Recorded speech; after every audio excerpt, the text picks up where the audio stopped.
Two really quick questions that I've been asked that I wanted to record something on is, first of all, in Ubuntu, how do you get to the terminal? And I clicked down here on the little grid thing and I typed in terminal. And that gets me the terminal. You can put it over on the process bar over here and attach it.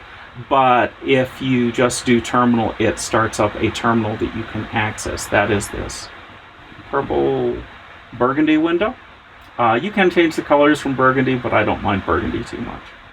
The second question that I have been asked recently is, what is it on my background? And I will just close some windows here. And yes, there is a sailboat on my background on my desktop these days. And we actually lived as a family for 5 years on that sailboat. And this is a picture of us in the Bahamas over here by this island that we're about to go over and be on that white sandy beach.